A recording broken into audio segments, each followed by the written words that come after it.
sponsored by any of the vast crony, that it's supporting network. The same people who brought you the mall, the Civic Center, the airport, the Wickford train station, the Ryan Center, the Bears, everything but, every one of those, the Vet, which I have a special place in my heart for because that's a whole of the symphony. But every one of those places, tons of money was poured into. Pat, your culture is showing. All right. So Anti-Flag's going to be doing a show at the Vet? No. Well, along these lines, I want to give people kind of a rundown. There's a lot of things coming up this week, public forums, things like that, where you can go and actually find Skeffington and his cronies, shall we say.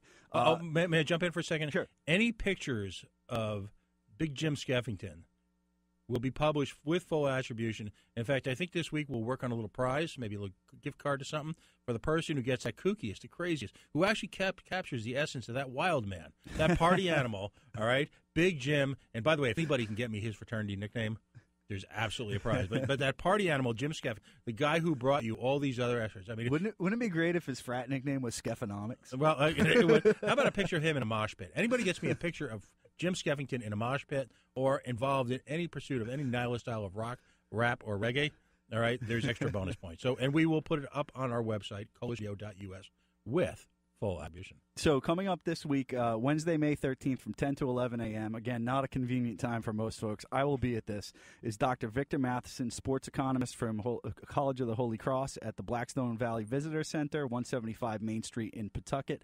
Dr. Matheson has been an outspoken critic of the, quote, economic development tied to sports stadium development, Major League, minor league, and these kind of one-off Olympic, Super Bowl, things like that. So really interesting stuff if you can get out there. I will be there. We're going to try to get a live stream going so we can live stream that for the folks out here in Rhode Island. Wednesday, May 13th, 204 Westminster Street, Providence, the design office. Supposedly Jim Skeffington will be in attendance at this to hear questions from the public. They do ask you sign up via their Facebook event if you would like to go to this. If you go to our coalition page, I think we have a link up there. If not, I will get that up there ASAP.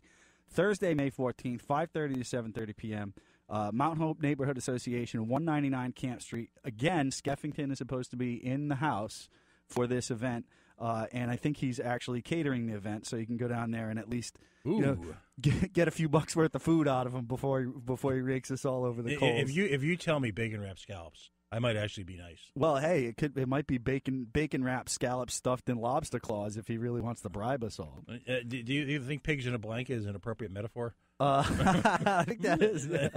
I don't know what the classy hors d'oeuvre name is for pigs in a blanket, but beanie weenies. So this brings me to another point that I want to make. There's another event coming up next Monday too, May 18th at Hope High School cafeteria, and that's sponsored by Sam Zurier, Providence councilman. I know a lot of the Providence reps and senators will be there.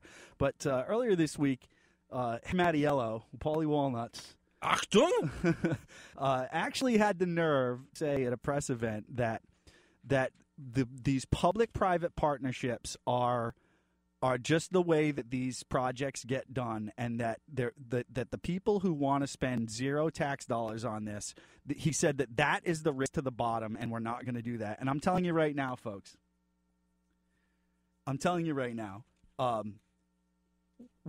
you go ahead and Google tax incentives race to the bottom, and you tell me what's the race to the bottom.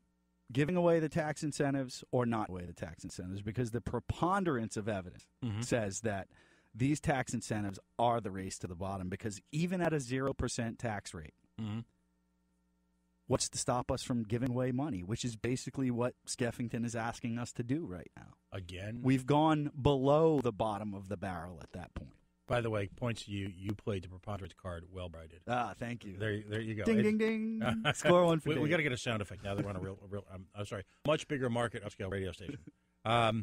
So all of this, you can find coalitionradio.us, facebook.com/the Coalition Radio, fightthestadium.com, on the mighty Twitter at coalition_radio. There's a plethora of preponderance of porculent, piggish giveaways, that are taking place right now in Halitosis Hall. all for the benefit of the few at the expense of the many. So, I know that just sounded like we ran off. What was it? We're off to the races. One final event coming up that we need to talk about next Saturday and Sunday through our special friends at RI Free Radio, which can always be found at rifreeradio.org. A wonderful station to listen to when you're not listening to us. We are going to have a marathon performance. We are going to live broadcast over the Internet the entire 2-day cannabis convention at your Providence highly subsidized convention center. So please, if you haven't bought tickets yet, please do. You'll hear the advertisement. They are a show sponsor of ours. We're going to be broadcasting live, unedited, unfiltered, unhinged, all right, when we go on the road with RI Free Radio. We'll have vendors stopping up to talk with us about medical cannabis products. We'll talk about legalization, a broad range of issues that you're only going to get on independent media that you won't see anywhere else. We'll have ample information up on coalitionradio.us this week. So please stay tuned. Please join us. By the end of the second day, we might be in the fetal position. Our voice is hoarse, but we will continue to get the message out that deregulation, legalization, particularly with regard to medical cannabis, has to happen now. Dave, I think we've got some very special guests here. We in do. The studio. So keeping in our Heroes of Civil Disobedience series, and on the heels of last week's Black Lives Matter rally in Providence, we were lucky enough for Fred Ordonez from DARE to kind of guide us to this group of people in Providence called PRISM, the Providence Youth Student Movement, and they have crafted an ordinance for the city of Providence called the Community Safety Act, and it's basically a wide-ranging, a broad-reach ordinance, basically looking for police accountability in Providence. Right. Which is something that apparently we sorely lack. You and I, as white dudes, probably don't have much of a perspective on that. I'm told very often I look like a cop. Yeah, but I wouldn't want you running down the street after a criminal. No, it could get ugly. No, actually, then I probably really do look like a number of our valued members of law enforcement and first responders. Well, what was the guy from Cannonball Run? Was that Jackie Gleason? That was Jackie Gleason, yeah. You have the Jackie Gleason build from Cannonball Run. I have the Jackie Gleason look and the Jackie Gleason attitude. I channel the great one every day. So joining us this evening are August Guang and Linda Hang. Did I get those right? Yeah. Okay. Roughly.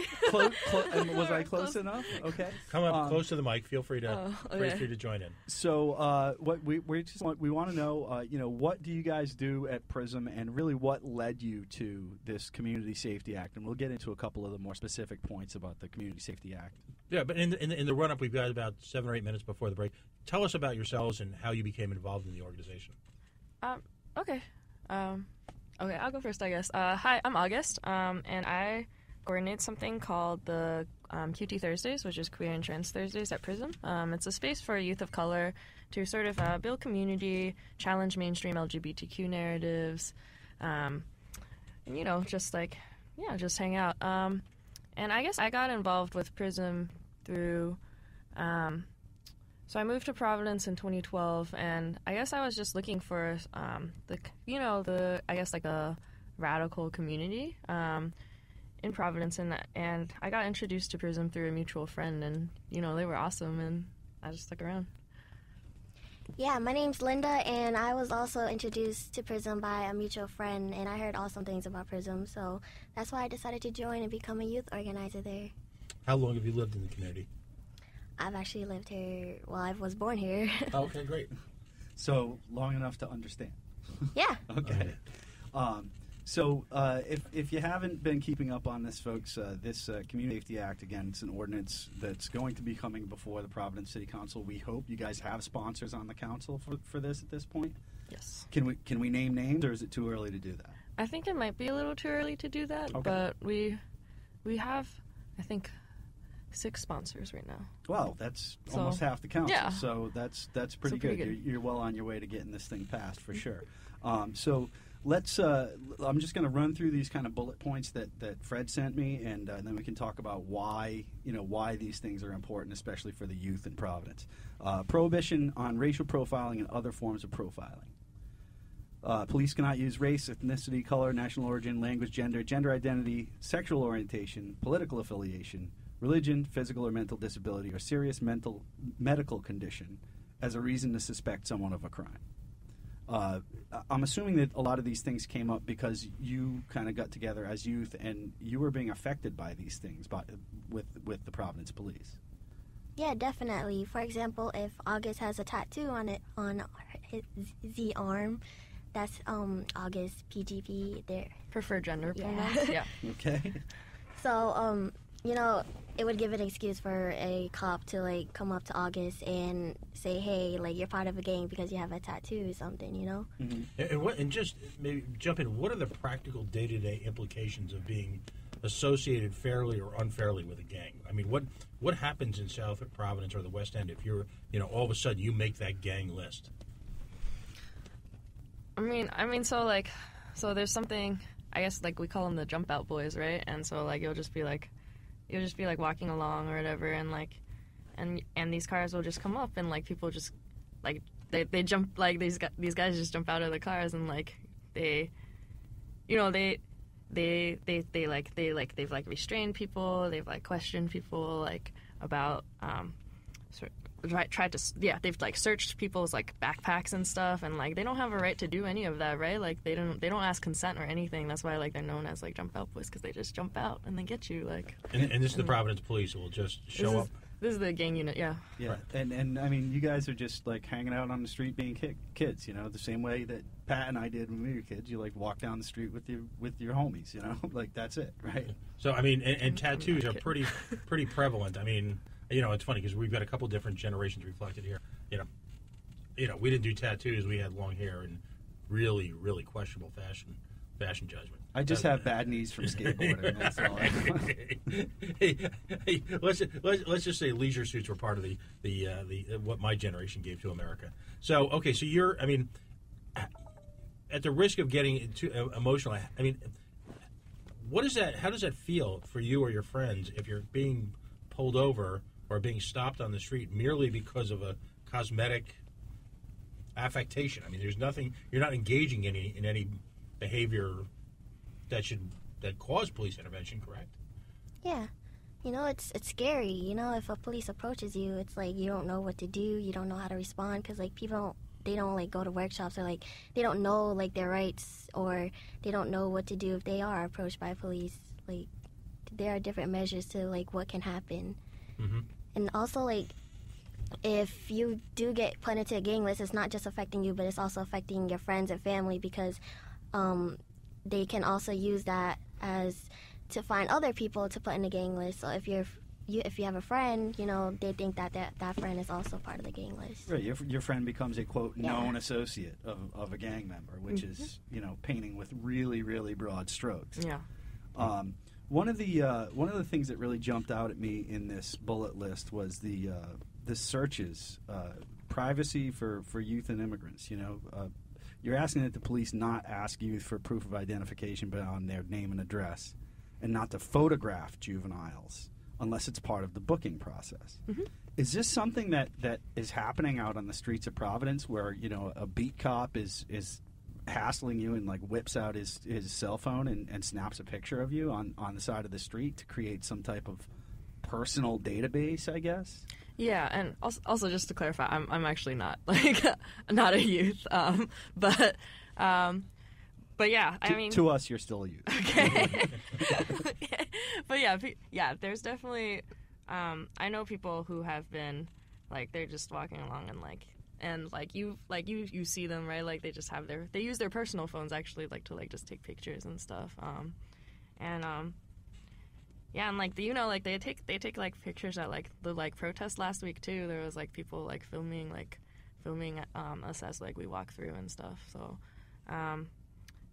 just I feel like you should you shouldn't be able to do that if we're not doing anything, like why Well, most of this comes back to those two magical words in a courtroom: probable cause,